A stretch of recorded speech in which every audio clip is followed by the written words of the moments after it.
जय जय श्री सीताराम भक्तों, स्वागत है आपका हमारा YouTube चैनल ब्रह्मेश्वर महादेव ज्ञान दर्पण में। भक्तजनों, आज हम चर्चा करने वाले हैं। आज हम जो आपको कुछ खास उपाय बताने वाले हैं। जैसे कि अब ये होलिका दहन जो हो रहा है, होलिका दहन पर जो है हमें कुछ खास उपाय करने हैं, जिससे कि हमारे घर में जो नकारात्मकता है, जो हमारे घर में हारी बीमारी है, जो कुछ इस तरह कुछ उलझने हमारे घर में बनी हुई हैं, कोई बीमारी है वो जाने का नाम नहीं ले रही है।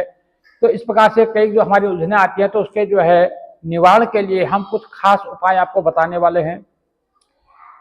भक्तजनों, इन छोटे छोटे उपायों को करने से क्या है कि हमारे जो घर में है उससे सुख शांति आती है, सुख समृद्धि आती है।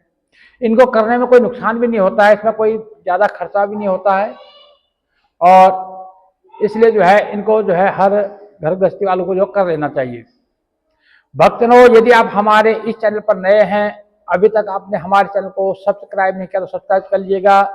वीडियो आपको अच्छी लगे तो इसको लाइक कीजिए, ज़्यादा से ज़्यादा लोगों को शेयर कीजिएगा। भक्तजनों, जैसा कि 2025 में होलिका दहन जो है 13 मार्च 2025 को जो है रात्रि काल में जो है भद्रा के बाद, यानी कि भद्रा काल है, तो भद्रा जो समाप्त होगी रात को 11:31 पे जो है भद्रा समाप्त होगी। उसके बाद ही जो है होलिका दहन होगा, और 11:31 से लेकर रात्रि 12:37 के अंदर जो है होलिका दहन किया जाएगा। भक्तजनों, इस होलिका दहन में जो है, ये होलिका दहन जो होता है, पहले हम जानते हैं कि होलिका दहन हम क्यों करते हैं। इस होलिका दहन को जो है संबत जलाना भी कहते हैं। संबत का मतलब होता है, जैसे हमारा जो वैदिक जो हमारा पंचांग है, जो हमारा वैदिक जो धर्मशास्त्र है, इसके अनुसार क्या होता है कि नए जो हमारा चैत्र मास के जो शुक्ल पक्ष की जो नवरात्रि जो प्रथम प्रतिपदा तिथि आती है, नवरात्रि शुरू होती है, तो पहली प्रतिपदा से जो है हमारा नया संबत मतलब नया वर्ष हमारा शुरू होता है। तो जो हमारा पुराना जो संबत है, नहीं पुराना वर्ष जो होता है हमारा, इसमें फाल्गुन महीने में समाप्त होता है। तो ये जो हमारा पुराने जो पूरे साल की जो बुराइयां हैं, जो दुख है, दरिद्रता है, जो रोग है, शोक है, उसको हम जला देते हैं, ताकि हम आगे नए वर्ष में प्रवेश कर सकें। इस जो हमारे निगेटिव यानी नकारात्मक जो ऊर्जा है, उसको जलाने का नाम ही जो है इसको होलिका दहन कहते हैं। नहीं कि मतलब हमारा जो पुराने वर्ष में जो हमारे कोई गलत कार्य थे, जैसे कोई रोग, शोक, दुख, दरिद्रता इत्यादि थी, उसका जो है हम नाश करते हैं, उसको हम जलाते हैं। इसी को जो है संबत जलाना यानी पुराने वर्ष के जो हमारे गलत कार्य थे उनको हम जला देते हैं, और नए वर्ष में हम प्रवेश करते हैं। नए वर्ष में जो है हम सुख शांति के साथ, प्रभु की जो है माता रानी के नवरात्रों के साथ जो है हम नए साल में आगे प्रवेश करते हैं। तो इस प्रकार से इसको संबत जलाना भी कहते हैं। भक्तजनों, इसमें क्या है कि ये जो होलिका जो होती है, इसकी कथा तो सभी लोग जैसे जानते हैं, हमने पहले बताई भी हुई है। क्योंकि जो है ये अधर्म पर धर्म की विजय, जब दैत्यराज जो है हिरण्यकश्यप का जो है घोर अत्याचार धरती पर फैला हुआ था, तो उसके अत्याचार से निवृत्ति के लिए प्रहलाद जी का जो है, भक्त प्रहलाद जी का जन्म हुआ। तो भक्त प्रहलाद जी ने जो है भगवान श्री नारायण जी, श्री हरि नारायण जी का जो है अनन्य भक्त थे। उन्होंने उनकी पूजा अर्चना करी, और जिससे कि हिरण्यकश्यप उनसे काफी बैर रखता था। हिरण्यकश्यप ने जो है उनको मारने के लिए नाना प्रकार के उपाय किए, लेकिन वो उनको मारने में असफल रहा। तो एक जो इनकी जो बहन थी, होलिका नाम का जो था, तो उसको एक चादर उनके पास थी, यानी वो भक्त प्रहलाद की जो बुआ थी, हिरण्यकश्यप की बहन, उनको जो है होलिका, उनको जो है ब्रह्मा जी के द्वारा प्रदत्त एक जो शाल उनको प्राप्त था, जो उसको ओढ़ने से क्या कि वो कभी जलती नहीं थी। तो जब वो जो है उसको जलाने के लिए एक दिन जो है हिरण्यकश्यप ने जो है अपनी बहन को आज्ञा दी कि तुम इसको लेकर के जो है अपनी गोदी में रख करके इस अग्नि में बैठ जाओ, ताकि जल जाए। तो श्री हरि भगवान की कृपा से क्या हुआ कि वो होलिका का जो चादर थी, जो अग्नि से नहीं जलती थी, वो जो है प्रहलाद जी पर लिपट गई, और जो होलिका थी वो जल गई। तो इस प्रकार से होलिका का दहन का जो है विस्तृत जो कथा है हम पहले बता चुके हैं, पुरानी वीडियो आप देखेंगे तो उसमें आपको मिल जाएगी। तो बाकी हमने संक्षेप में बताया। तो इस प्रकार से जो है इस होलिका का जो है दहन किया जाता है।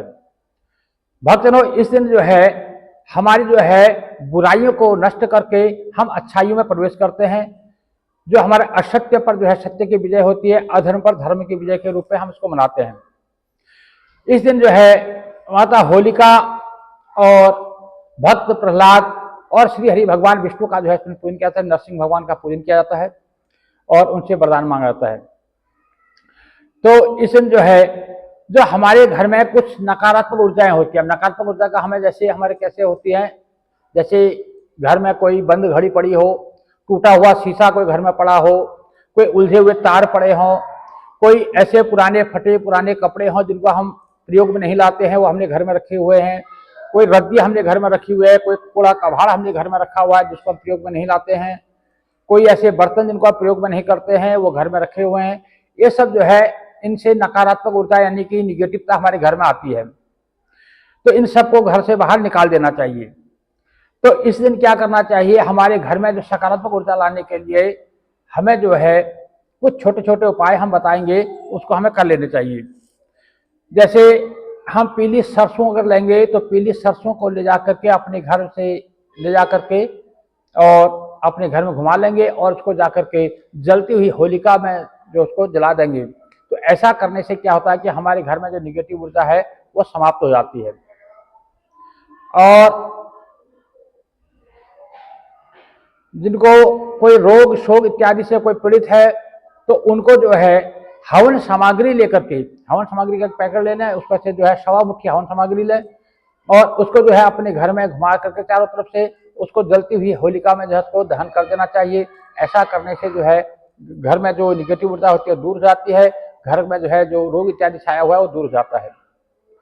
तो इस प्रकार से यदि किसी प्रकार से आपके कोई बनते हुए कार्य नहीं बन पा रहे हैं और आप कोई काम करके सोच रहे हैं, उस पर आपको उलझने आ रही है, तो आपको जो है घर से कुछ लकड़ियां घर से लेके जानी है, जलती हुई होलिका में उस लकड़ियों को आपको डाल देना है।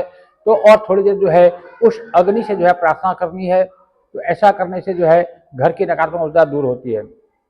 उसके बाद जो है ऐसा छोटे छोटे उपाय कर लेने हैं और घर से जो है एक जटा वाला नारियल, पीली सरसों और काले तिल ले जा करके उसको जो है अग्नि में प्रज्वलित अग्नि में जो डाल देना है। ऐसा करने से भी जो है घर की निगेटिव ऊर्जाएं दूर होती है। उसके बाद जो वहां पर जो होलिका जलती है उसकी 3 या 5 जो है उसको परिक्रमा करनी है। उसके बाद अगले दिन प्रातःकाल यानी पूर्णमासी के दिन, जब अगले दिन जिस दिन धुलंडी हम मनाते हैं उस दिन प्रातःकाल जा करके हमें जहाँ होलिका दहन हुआ था वहां पर जाए, वहाँ जो होलिका की जो राख है उसमें से जो है हम कुछ राख उठा करके घर पर ले आते हैं। उसको जो है अपने और अपने परिवारजनों को सबको जो है उससे तिलक करते हैं। ऐसा करने से भी जो है हमारे जो कोई रोग इत्यादि हैं या कोई बुरी नजर इत्यादि है उससे हमें छुटकारा मिलता है, घर में उससे सकारात्मकता आती है। उस राख को हम जो है घर में भी छिड़क भी सकते हैं, तो उससे भी जो है हमारे घर में कोई निगेटिव ऊर्जा है तो वो दूर जाती है। उस राख को आप एक डिब्बी में भर करके रख लीजिए। अपने जो छोटे छोटे बच्चे हैं उनको जो नजर इत्यादि लगने का जो प्रभाव होता है उसको जब भी अपने बच्चों को लेकर आप बाहर जाते हैं तो उस राख का जो है तिलक करके जाइए, आपके बच्चे को कभी भी जो है उसकी नजर नहीं लगेगी। तो भक्तजनों, इस प्रकार से ये जो छोटे छोटे उपाय हैं यदि हम इनको कर लेते हैं, इनको करने में हमारा लगता कुछ नहीं है, इसमें हम लगता कुछ नहीं है, इसके हमारे फायदे बहुत हैं भक्तजनों। इसलिए जो है सभी हमारे जो भक्तजन है, हमारे जो प्रेमी जन है, सबको छोटे छोटे उपाय कर लेने चाहिए और आगे अपने प्रेमी जनों को भी जो है इसको आगे भेजना चाहिए, क्योंकि ये छोटे छोटे उपाय हैं, ये बहुत से लोगों ने इनको किया है, उनको इसका लाभ मिला है, इसलिए हम आगे बताते हैं भक्तजनों। इस प्रकार से जो है आप सब भी जो है अपने प्रेमी जनों को, अपने मित्र जनों को, अपने चाहने वालों को इस वीडियो को आगे जरूर भेजिए ताकि उनको भी जो है इसका लाभ मिल सके। भक्तजनों, यदि आप हमारे चैनल पर नए हैं, अभी तक आपने हमारे इस चैनल को सब्सक्राइब नहीं किया तो सब्सक्राइब कर लीजिएगा। वीडियो आपको अच्छी लगे तो इसको लाइक जरूर कीजिए, ज्यादा से ज्यादा लोगों तक शेयर कीजिएगा ताकि इसको जो है सबको इसको फायदा मिल सके। भक्तों, आप सभी भक्तजनों को जो है इस शुभ होली पर्व का जो है बहुत बहुत बधाई हो, बहुत बहुत शुभकामनाएं हो। आपके घर में सुख समृद्धि आए, रोग शोक दुख दरिद्रता का जो है नाश होए। जय जय श्री सीताराम भक्तों।